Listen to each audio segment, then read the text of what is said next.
আমি এটা করতে ঘৃণা করি। I hate to do this. ধরুন আপনি কোনো একটা কাজ যেটা করতে আপনি ঘৃণা করেন, তো এমন বাক্যকে ইংরেজিতে বলবেন I hate to do this. I hate to do this. আমি ওটা করতে প্রস্তুত। I prefer to do that. এবার ধরুন কোনো একটা কাজ যেটা কিনা আপনি করতে প্রস্তুত, তো এমন বাক্যকে আমরা ইংরেজিতে বলবো I prefer to do that. I prefer to do that. তো আপনি যদি ইংরেজিতে সত্যিই কথা বলতে চান তাহলে পুরো ক্লাসটি মনোযোগ দিয়ে করবেন। তো আশা করছি পুরো ক্লাসটি করার পর আপনি ইংরেজিতে অনেকটা কথা বলতে পারবেন। সে আমাকে অপমানিত করলো। হি ইনসাল্ট মি। এবার ধরুন কেউ একজন আপনাকে অপমানিত করেছে, তা আপনি বলছেন যে সে আমাকে অপমানিত করলো, তো এমন বাক্যকে আমরা ইংরেজিতে বলবো he insult me. He insult me. সে আমাকে ভুল বুঝেছিল। He misunderstood me. এবার ধরুন কেউ একজন যে কিনা আপনাকে ভুল বুঝেছিল, তো সে আমাকে ভুল বুঝেছিল এমন বাক্যকে আপনি ইংরেজিতে বলার সময় বলবেন হি মিস আন্ডারস্টুড মি। হি মিস আন্ডারস্টুড মি। আমি অপমানিত হলাম। I was insult. ধরুন আপনি বলছেন যে আপনি অপমানিত হয়েছেন, তো এমন বাক্যকে আপনি ইংরেজিতে বলার সময় বলবেন I was insult. I was insult. আমাকে ভুল বোঝানো হয়েছিল। I was miss interpreted. এবার ধরুন আপনি বলছেন যে আপনাকে কেউ একজন ভুল বুঝিয়েছিল, তো এই জন্য আপনি বলছেন যে আমাকে ভুল বোঝানো হয়েছিল। তো আমাকে ভুল বোঝানো হয়েছিল এমন বাক্যকে আমরা ইংরেজিতে বলার ক্ষেত্রে বলবো আই ওয়াজ মিস ইন্টারপ্রিটেড।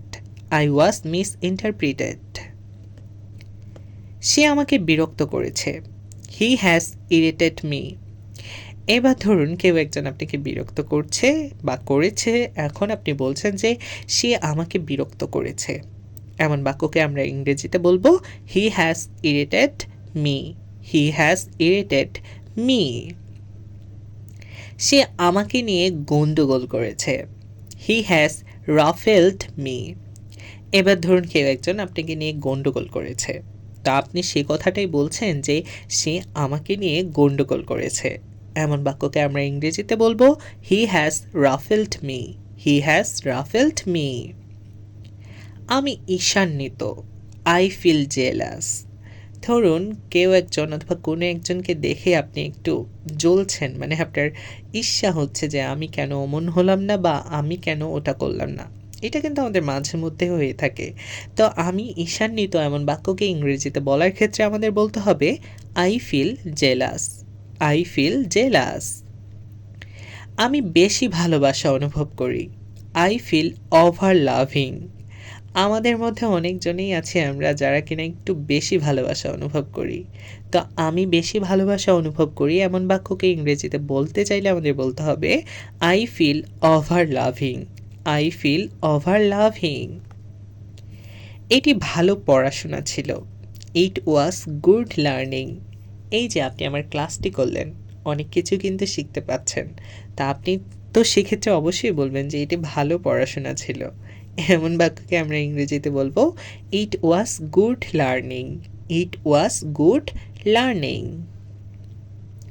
আমাকে ভুল বোঝানো হলো। I was misunderstood. ধরুন কেউ একজন আপনাকে একটা ভুল কিছু বুঝিয়েছে, তা আপনি বলছেন যে আমাকে ভুল বোঝানো হলো, এমন বাক্যকে ইংরেজিতে বলার ক্ষেত্রে আমরা বলবো I was miss understood. I was miss understood. আমি প্রত্যাখ্যান হয়েছিলাম। I was rejected.